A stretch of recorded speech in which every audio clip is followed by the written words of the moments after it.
Afternoon, everyone. My name is Peter Diggle. I'm sort of chairing this webinar. I have my colleagues Nadine and Hetty here helping me. I'm awaiting some open questions from anyone. I don't really want to say anything particularly to start us off. I assume you've all read the call document, got it in front of you, likewise here, and so really this is your opportunity to ask me questions, and I'll do my best to answer them. And if any I don't feel I can answer instantly, after the meeting, I'll be posting an FAQ document on the HDI UK website. We should certainly have that there by early next week. And that will be for, well, I hope it'll be comprehensive, but it will certainly include answers to questions I'm not able to answer instantly. And we'll also be making a recording of the whole session available in case people want to catch up with that later. Other than that, I think it's over to you. Right, so we've got one question here, Peter. Could the panel define the term recently established? Yes, I wouldn't want to define it too rigidly, but if you want a kind of rule of thumb, I would be surprised if we fund anything that's been running for at least 3 years. And the rationale behind that phrase in the call is that what we want this call to do is to expand provision, not to fund existing perfectly successful provision. But I'm well aware that to have a rigid cutoff would be unhelpful, because if somebody happens to have set up a beautiful course a year ago, which really needs some investment in order to build up to a stable, robust future, then we're happy to fund that. Can I just ask the attendees, please, to use the Q&A facility rather than the chat? It just makes it easier for us to manage, if that's possible, please. Right, let's have another question here. Who do you see as the main audience for this MSc? Thanks for that. By audience, do you mean the students? I assume so. Yes. Okay. I mean, we're pretty open at this stage, and my general view is that in this space, what's happened with data science in general and health data science in particular is that it's grown up extremely quickly. And there are a range of views on what it really constitutes. But my view, and I think it's fair to say HDI UK's view, is that the kind of courses we're interested in developing and funding, and the kind of people we're interested in training and producing, are people who are aware that health data science needs a kind of triangular setup in which there is domain expertise in health. Underpinning that, there is statistical expertise, there is computational expertise. And really, we want to train people who are going to be comfortable operators in that space as members of a team, so that they need to have really a very deep knowledge in at least one of those domains and enough of a working knowledge in the others that they can converse intelligently and constructively as a member of a team. So without wanting to be too restrictive, I can see at least 2 quite different audiences for an MSc of this kind. Either life and health sciences graduates who really want to invest seriously in upping their quantitative skills, or math stats computing graduates who want to seriously engage in substantive health research. And in principle, we're happy to fund either of those, or indeed other constituencies that other people identify that meet that basic idea of training people to operate as team scientists in the health data science space. And since somebody already asked me this online earlier today, I should say we're happy to include intercalated masters aimed at clinical trainees, as long as they meet the same criteria as any other course that we fund. Okay, on to our next question. What is meant by institutional commitment, contributions in cash/kind? Well, institutional commitment means an investment by the institution in the program, and that can either be new money, which is what I call cash, and it could be making existing resources available to the program, which I think would come in, I would anticipate, in either or both of 2 ways. One is in actually dedicating facilities, such as, for example, a base room for the students, and the other would be in actually diverting staff time from other operations in order to make this new course succeed. And I would regard that as a contribution in kind. It's really contributions total that we're interested in. It's not that we prefer one over the other, but we do want to see some investment by the institution to match our investment, because they think it's going to be a long-term, durable part of their portfolio. I mean, to put it very bluntly, if we funded a course and as soon as our funding finished, the course finished, we'd be rather disappointed. Okay, next question. Would distance learning courses be acceptable? Yes, on the same criteria as others. I would think it a challenge to a distance learning delivery mode to really meet the building team science skills criterion. But if it does meet that criterion in a convincing way, then no problem. And in particular, if there's a mixed modality whereby people are doing coursework by a distance learning model, but engaging in project work, for example, in situ in teams, that would be entirely acceptable. So it's the same as I said about the clinicians. We'll consider all the courses on the 4 selection criteria that are numbered in the document 1 to 4, and if the proposals convince us that they can score highly on those criteria using whatever mode of delivery they think is appropriate, that's fine. That's fine. We're agnostic in that sense. Right, on to the next question. Please clarify the relationship between scope for master's course and doctoral training programme development. I'm not sure I understand that question. What we're hoping to fund in this call is 1-year master's programs that lead to a master's degree qualification. Now, whether those students proceed to a PhD, in a sense, is neither here nor there. We do want, as you'll have noticed in the call, anybody we fund to undertake to tell us what happens to their graduates. But this is not necessarily a call that's focused specifically either on the first year of a 1+3 PhD program or a 1-year course that leads to a career outside academia. Again, we're open to both, if you like, both broad objectives of the first year of a future research career as opposed to the first year of something that goes into a non-research career. We want some clear objectives from each course, and we want the institutions bidding to be clear what they're trying to achieve, and we'll judge that on its merits. Okay, next one. In relation to established courses, what is your view with respect to existing data science programs that could be adapted to health data science programs? This would take a lot of work and development of new materials. Is this within the scope? And the answer is yes, if it's not simply a bolt-on. I mean, I'm well aware that for pragmatic reasons, many universities' postgraduate catalogues have all manner of MSc degrees listed separately, but when you actually arrive at the campus, what you find is that these are essentially pick and mix from a set of modules, and the degree of integration is, let's say, less than ideal. So the key here is that we want to be convinced that the program as a whole delivers a properly integrated training. However, there are some core modules which one would expect to be shared across degree programs. And in particular, one could take the core of a generic data science program as covering, depending on the local flavor of the core statistics or the core computation or both. But we would want the health data science element to be more than adding independent, self-contained health modules to that. We would want there to be some degree of integration across those different underpinning disciplines. Okay, next question. Could you expand on partners, whether an academic partner is crucial and the contribution you would expect the contribution from the industrial partner? Okay, with an academic, let me take that as 2 separate questions. We will make awards to individual academic institutions.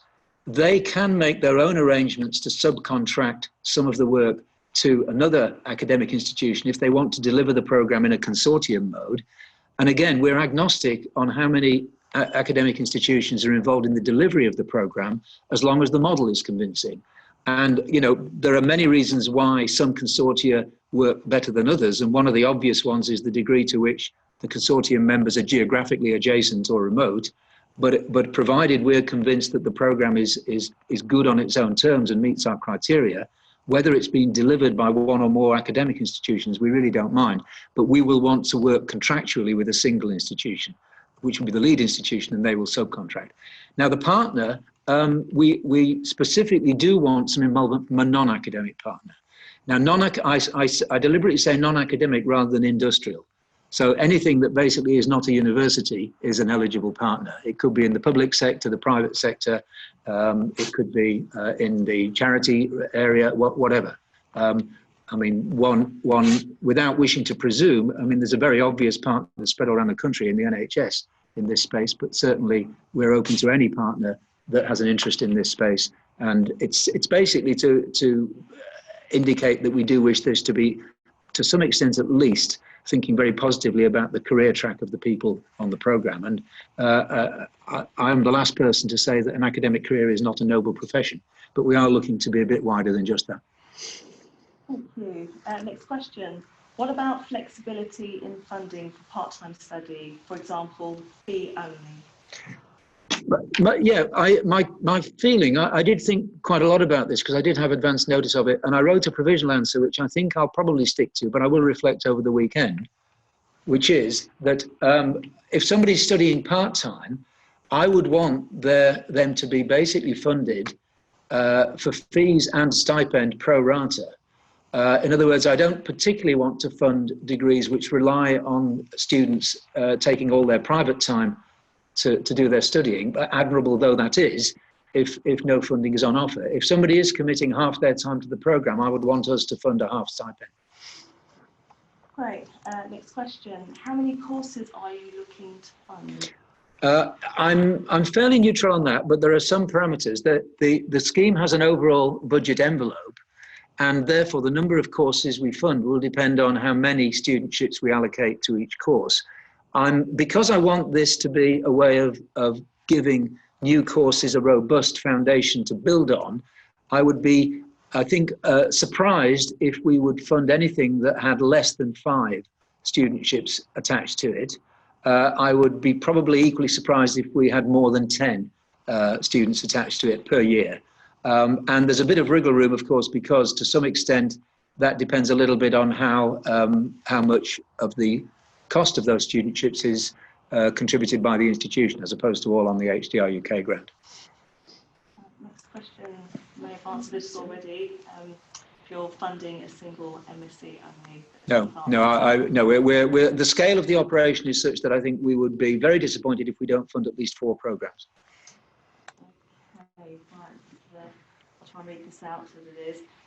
Is it the intention that the proposed studentships always offer successful applicants on amount equivalent to the full fee and full stipend, or are fee only and or part stipend awards allowable? That's fine. We do. In other words, we don't mind how they're funded, but we want students on this course to have their fees paid and a stipend on which they can be expected to live, as defined by the requirement in the bid. We don't, and that's a decision that I'm really quite keen on, having seen students, again, for laudable reasons, struggle to get through a master's working long hours in Sainsbury's. And I really want to give the students the best possible opportunity to succeed and have, not be forever trying to balance their studies with income earning activities. Okay, on to our next question. Peter described 2 potential groups, life scientists and informatics. Would a course catering for both be acceptable? That's a very interesting question, and in a sense, it's doing that would be, I think, a high risk strategy, in the sense that if you could actually convince the panel that you can actually meet the selection criteria with a mixed entry course of that kind, then that has the obvious attraction that it would really cement the idea of building interdisciplinary teams. On the other hand, it is a challenge, I know myself from my own teaching experience, to put a coherent program together that can simultaneously cater for a biology graduate and a maths graduate. So I think a mixed entry course of that kind could either be extremely good or rather shaky, depending on how it's put together. But this is not the first time I've mentioned, and I really want to emphasize that we do want people to be trained to operate in an interdisciplinary space. And so it's really up to the bidders to see how they can best meet that criterion. And one way is indeed to have mixed entry of students, but then that does raise the challenge of how you have people sitting in the same classrooms with their very different first degree backgrounds. Next question. Would you support an MRes that was primarily designed as the first year of a 4-year PhD? I wouldn't rule it out. Again, what one would need to be convinced of is that this wasn't an entirely inward-looking academic operation, but that it did have a serious connection beyond academia. But I'm well aware from my own career that you can certainly do that within a PhD training framework. So provided there's the connectivity to the non-academic partner, I don't have a problem with that. We are definitely here only funding standalone 1-year qualifications, but I think I said earlier that we're not going to judge success by how many people do or do not stay in academia. Next question. Would you accept a proposal from a number of academic institutions whereby the course modules be delivered at different universities within a particular region? Would one academic institution need to act as a lead applicant? I think I've answered that already, but I'll just repeat the answer. The answer is that we would definitely want one academic institution to lead, and that is the institution with whom we would contract. But if the proposal benefits from delivery by multiple academic institutions, that's fine, and we leave the subcontracting arrangements to the lead applicant.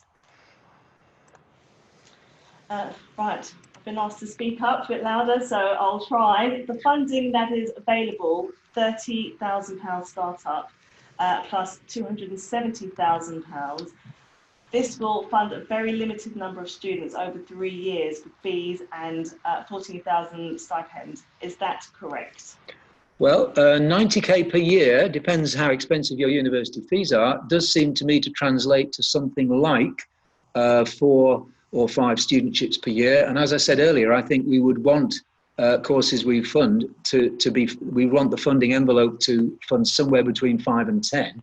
And obviously to get to the 10, you'd need a lot of matched funding. I've put those parameters in because I think it's important not to raise expectations unfairly. There may be a bit of wriggle room, but I think that indicates the kind of scale of the likely individual award. Next question. How does the scheme relate to the Welcome PhD programme? Will universities not included in the Welcome bid be disadvantaged? No, it's entirely complementary. I presume that's a question for somebody who's already within the orbit of the Welcome PhD bid that HDI UK is putting together with the Turing. And we made a deliberate decision in that bid not to include a first-year qualification. So although the Welcome bid is a 4-year programme, it's a PhD-only 4-year programme. This we see as being completely complementary, and all bidders are on a level playing field.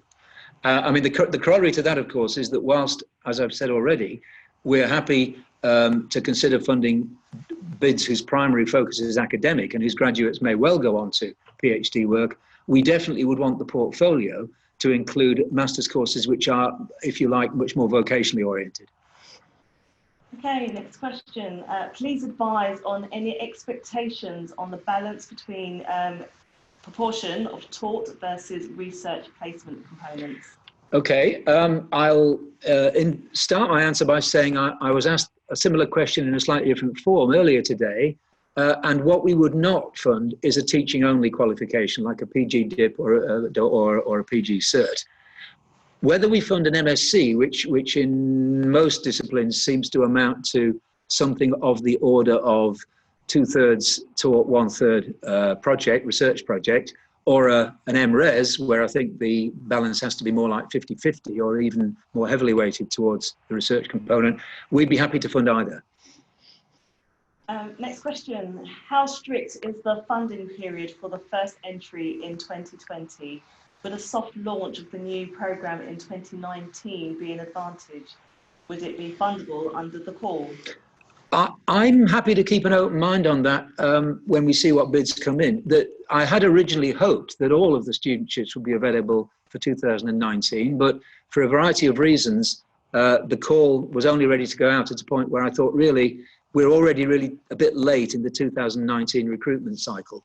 And so again, based on the idea that what we're trying to do here is not just give some money to make life easier for courses that are already running happily, but to expand provision, I think we would need a specific reason why the course was, if you like, ready to go in 2019, and was still able to recruit very good quality applicants, and wasn't, no disrespect, just picking up the people who'd missed out on the early recruitment rounds. So not ruled out, and in particular, if we're talking about the bids that are only going for the studentships because they're already in existence, then of course, well, it's not of course, I would say that if they want their 3-year funding period to start in October 2019 entry, that's fine, absolutely fine. So if the course is ready to go, yes, we would fund studentships, but of course there then wouldn't be a development grant. I think you've part answered this, Peter. Will a course that's currently being taught but is to be redesigned completely be eligible?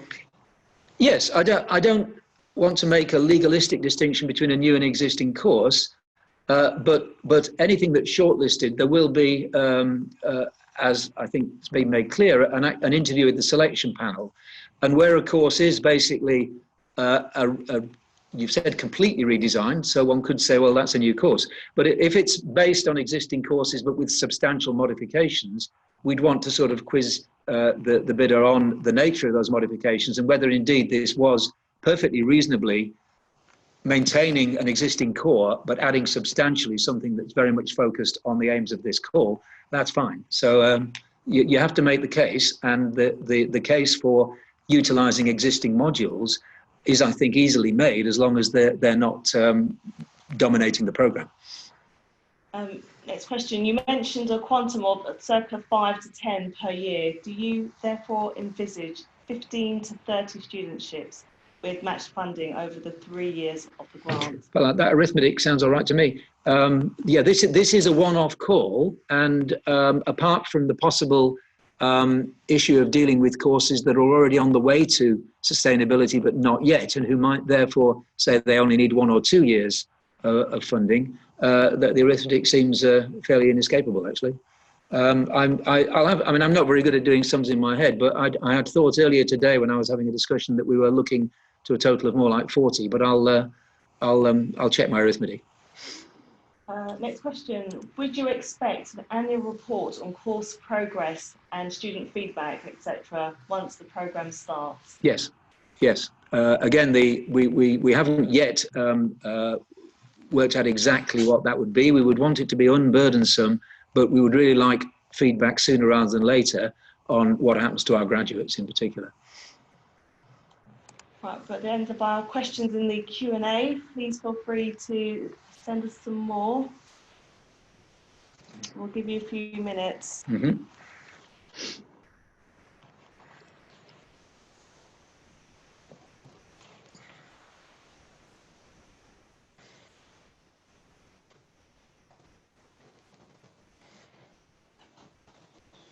Yeah. Okay. Everyone done? Your last chance. Oh yes. Here we go. Thank you, Amanda. Right. That's Stephanie. Next question. Do you see partnerships with industry as vital? No, I see partnerships with a non-academic partner as vital, but it doesn't have to be industry.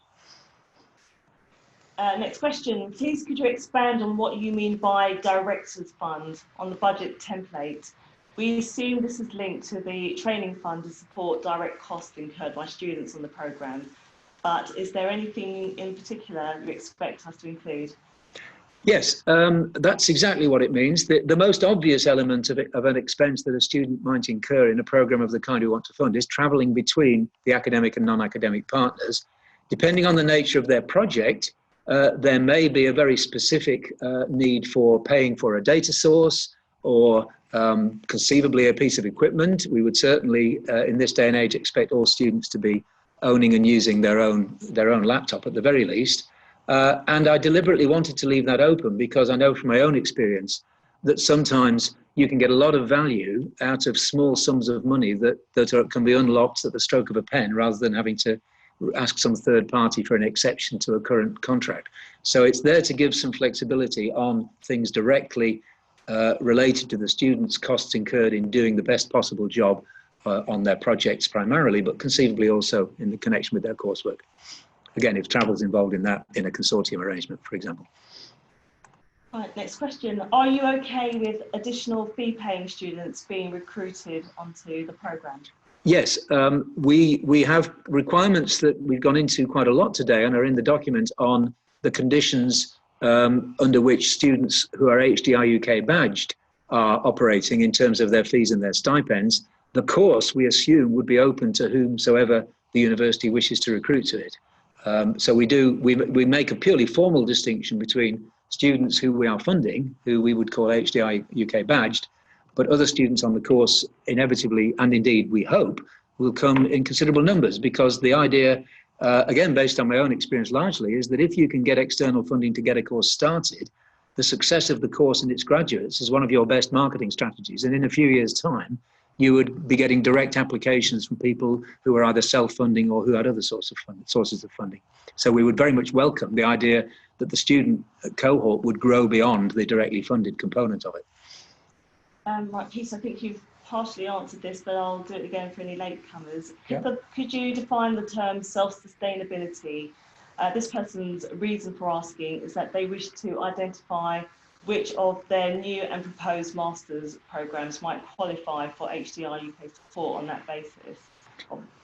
Yes, I assume that most universities like my own will have some internal measure of what they regard as a self-sustaining course. In other words, a course they're willing to continue to devote staff time to delivery of.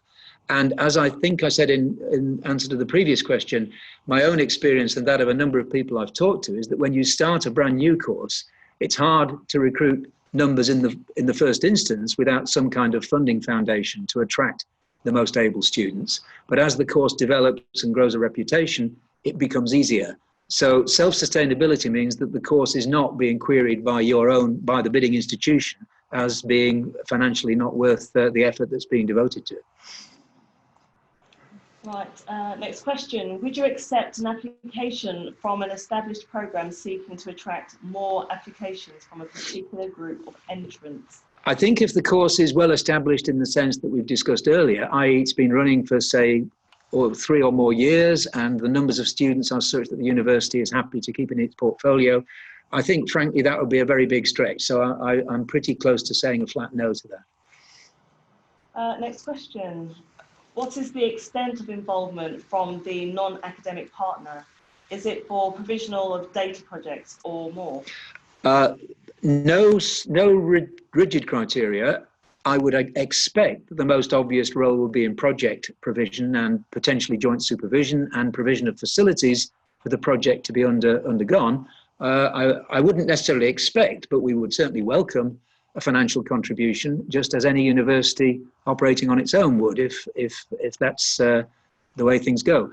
But certainly no requirement for there to be a financial contribution. And I can imagine programs in which indeed non-academic partners might be involved as well in the teaching component, or in other more, let's say, less traditional aspects, such as allowing students to shadow professionals, whatever. So really it's limited only by the imagination of the bidder, but it certainly doesn't necessarily have to be a hard cash contribution. That's an option, but by no means necessary.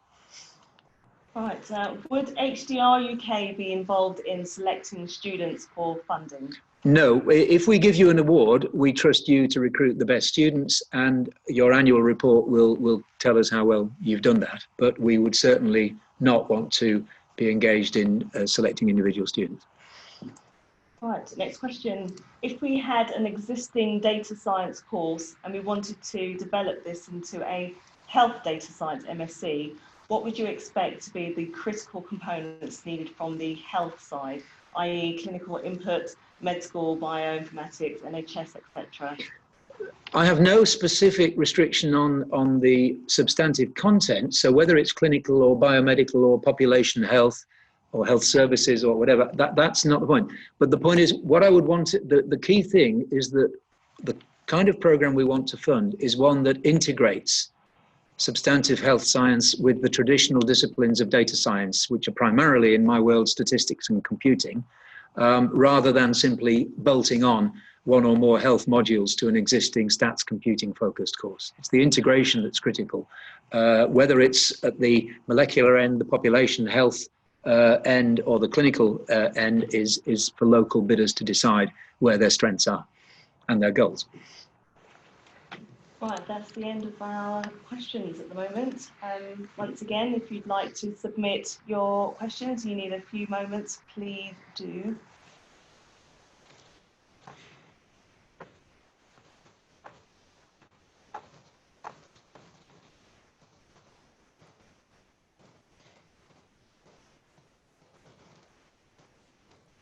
Okay, any more for any more?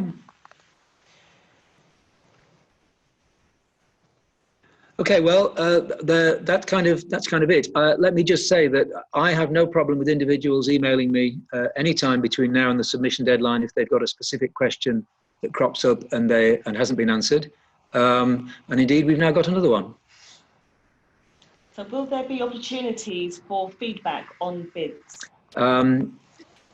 I think I have to say yes, because I think all calls expect feedback. And the only reason I say I have to say yes is that as a recipient of feedback from an unsuccessful grant, I've often found it to be rather unhelpful. But we will endeavour to give constructive comments on why particular bids have not made the cut. They may be brief, but we'll do our best. Another question here in relation to a question a short while ago. Would the same apply to governance, for example, external examiners, etc.? I don't have Adrian's question in front of me at the moment. 227. Bear with me.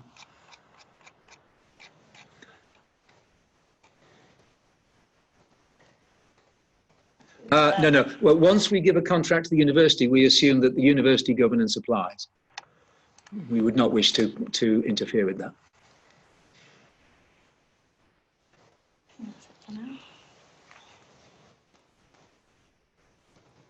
Seems like the best way to generate a question is to threaten to close the meeting. Right, from the answers so far, it seems there is no restriction to the UK or global north in terms of programmed regional focus. Is that correct? Yes, that is correct. Given that HDR UK has UK as the last two letters in its name, we're certainly not going to come up with a complete portfolio of global health projects, but we certainly don't want to exclude them. I think we'd be looking for a portfolio that overall has a very substantial UK focus, but also does reach out internationally, including to the developing world. Right, next question. Would feedback be expected in advance of submission, similar to other HDR UK funding mechanisms? Not sure I understand the question, Ian. If they apply, they get feedback before the final submission. It's only a single stage. It's only a single stage submission process.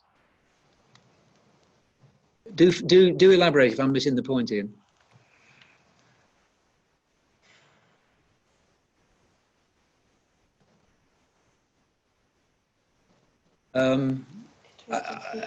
I think not. I may be being dense here, Ian, but what I imagine is happening here, after here, is that on or before March 22nd, I think is the date, we will get a set of proposals, at which point we will swing into review for shortlisting.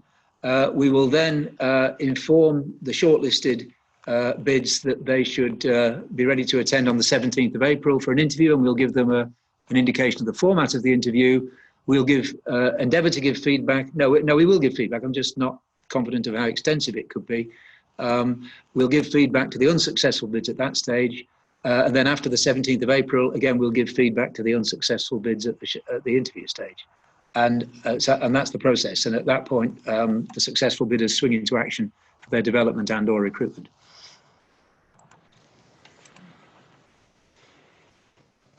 Okay, no more questions at the moment. Yes, that's right. I obviously wouldn't make a very efficient auctioneer. I think this is the fourth going once, going twice. And something pops up, but it's not looking as though it's doing it this time. Okay, so just to repeat briefly, if anybody feels they haven't been able to ask a question or one comes up later, please feel free to email me directly and I'll do my best to answer. And we will post the FAQs and if relevant, update the FAQs between now and submission deadline. On the HDR UK website. on the HDR UK website. Yeah. Thank you, Amanda. Much appreciated.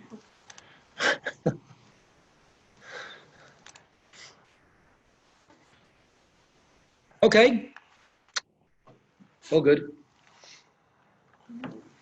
Okay, thanks very much, everyone. Bye-bye.